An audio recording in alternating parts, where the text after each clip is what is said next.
नादिगाम खुशामदीद। बदलता है रंग आसमां कैसे कैसे। एक दौर था कि जब चेयरमैन साबिक चेयरमैन तहरीक इंसाफ बानी पीटीआई जनाब इमरान खान एक फ़ाइलें लेके लंदन गए अल्ताफ़ हुसैन के ख़िलाफ़, और आज का एक दौर है कि जब अल्ताफ़ हुसैन लंदन में बैठ के पीटीआई की हिमायत में जो है वो पाकिस्तान में बयान देते हैं। एक ताज़ा तरीन बयान जो है वो बानी मुत्तहदा अल्ताफ़ हुसैन साहब का आया है, और उन्होंने जो है वो सदर Pakistan, chief of army staff और चीफ जस्टिस ऑफ पाकिस्तान से अपील की है और कहा है कि ये जो मनसब है जिस पे आप बरा जमान हैं ये हमेशा के लिए नहीं है। ऐसे ही कुछ बात जो है वो जरदारी साहब ने भी की थी, और जो कि इदारों को बहुत बुरी भी लगी थी, जिसमें उन्होंने कहा था कि आपको 3 साल रहना है, फिर आपको चले जाना है, हमेशा हमें रहना है, और उसी टाइप का बल्कि उससे थोड़ा सा हल्का बयान है। ये जो ओहदे हैं ये आवाम की खिदमत के लिए मिलते हैं और ये कोई परमानेंट नहीं है, थोड़े अरसे बाद जो है वो कोई ना कोई आपको रिप्लेस कर देगा। तो बात दरअसल ये है कि एमक्यू बानी जो हैं अब वो बड़े परेशान हैं कि उन्होंने ऐलान किया कि आज़ाद उम्मीदवार जो हैं वो मेरी तरफ से जो है वो अपने कागजात नामजदगी जो है वो जमा करेंगे, क्योंकि एमक्यूम को इजाज़त नहीं है पार्टिसिपेट करने की, क्योंकि एमक्यूम जो है वो कोई पॉलिटिकल पार्टी नहीं है पाकिस्तान में। एमक्यूम पाकिस्तान एक रजिस्टर्ड जमात है जो कि इलेक्शन लड़ रही है। तो एमक्यूम लंदन जो है जिस पे वो बुरा भी मानते हैं अगर एमक्यूम लंदन बोला जाए, वो कहते हैं कि एमक्यूम एक ही एमक्यूम है जिसका बानी और कायद जो है वो मैं हूँ, और जब मैं मर भी जाऊँगा तो बानी तो मैं कहलाऊँगा। तो उस पर अल्ताफ़ हुसैन साहब कहते हैं कि हमारे जो आज़ाद उम्मीदवार हैं उनके घरों पे पीएसपी के गुंडे, बहादुराबाद के गुंडे जो हैं वो पुलिस के साथ जो है रात में उनके घरों पे जाया जाता है और दरवाज़ों को बजाया जाता है, चादर चार दीवारी के तकद्दुस को पामाल किया जाता है, उनकी माओ बहनों को तंग किया जाता है और उम्मीदवारों को जो है वो धमकाया जाता है। तो ये कैसे इलेक्शन है?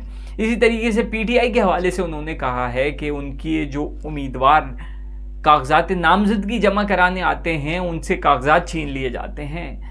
तो ये कैसी जमहूरियत है, ये कैसा इलेक्शन है जिस पे जो है वो सवाल उठाया है बानी मुत्तहदा ने। और उनका कहना है कि कुछ पॉलिटिकल पार्टीज को तो पूरा स्पेस दिया जा रहा है, पूरा ग्राउंड बना के दिया जा रहा है कि भाई आप आएँ, इलेक्शन लड़ें, इलेक्शन जीतें और हुकूमत बनाएं। और एक मुल्क की सबसे बड़ी सियासी जमात जो कि पीटीआई है, और तीसरी बड़ी जमात, अब तीसरी तो नहीं है खैर, क्योंकि अगर पहली पीटीआई कह लें, दूसरी नून लीग कह लें, तो फिर पीपल्स पार्टी है, उसके बाद कहीं एमक्यूएम आती है, और वो भी एमक्यूएम कौन सी है, एमक्यूएम पाकिस्तान तो है मौजूद, और फिर एमक्यूएम लंदन उसका तो कोई अभी वो नहीं है। खैर अल्ताफ़ हुसैन साहब क्लेम करते हैं कि भाई तीसरी जमात जो है वो एमक्यूएम है और एमक्यूएम को इजाज़त नहीं है। तो खैर पंजाब में तो ये चीज़ें देखी गई हैं कि वहाँ पे लोगों से कागजात छीने गए, बट कराची में तो सच अभी तक मेरी नज़रों से तो कोई ख़बर नहीं गुजरी कि आज़ाद उम्मीदवार जो कि अल्ताफ़ हुसैन की तरफ से नॉमिनेटेड हों उनको किसी भी तरीके से जो है वो यहाँ पे कोई हैरेसमेंट का सामना हो।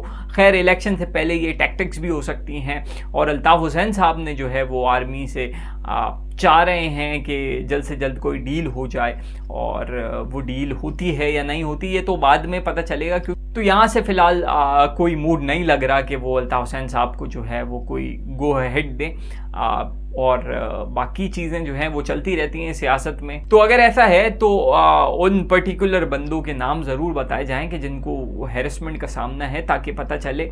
और महज इल्ज़ाम जो हैं वो बहुत ख़तरनाक भी हो सकते हैं, क्योंकि इलेक्शन है, गर्मा गर्मी हो सकती है, शहर का अमन ख़राब हो सकता है। और बिल्कुल इदारों को देखना चाहिए। सुप्रीम कोर्ट भी देख रही है जहाँ जहाँ जिसको मौका मिल रहा है कहाँ रिलीफ दे सकते हैं। और जो पीटीआई के बल्ले के हवाले से जो है वो एक अलग केस चल रहा है कि उनको इंतखाबात में बल्ला मिलता है नहीं मिलता, ये एक अलग बहस है, क्योंकि ये मैटर नहीं करेगा, क्योंकि जो पॉपुलैरिटी इमरान खान की अभी चल रही है वो बल्ले की मोहताजी जो है वो तो इमरान खान को नहीं होगी। बट अल्ताफ़ हुसैन साहब जो है वो ख़ुद को भी रेलिवेंट रखना चाहते हैं, और इसलिए जो है वो इमरान खान को जो है वो लिंक करना चाहते हैं। तो खैर यही सियासत है, जिसने ये सियासत वक्त आने पे सही तरीके से कर ली वही इस सियासत का किंग होता है। इदारों को अपना काम करना चाहिए, इदारों को देखना चाहिए, अगर ऐसी कोई शिकायतें हैं इलेक्शन कमीशन को देखना चाहिए। ये इदारे जो सदर पाकिस्तान या आर्मी चीफ, इनका कोई ताल्लुक नहीं है इलेक्शन से। हाँ, इलेक्शन कमीशन इन चीज़ों को देखे, और अगर इनमें कोई ऐसे लोग मुलव्वस हैं जो कि उम्मीदवारों को तंग कर रहे हैं, उनके घरों में जा रहे हैं, तो इस पर ज़रूर कोई ना कोई एक्शन लेना चाहिए।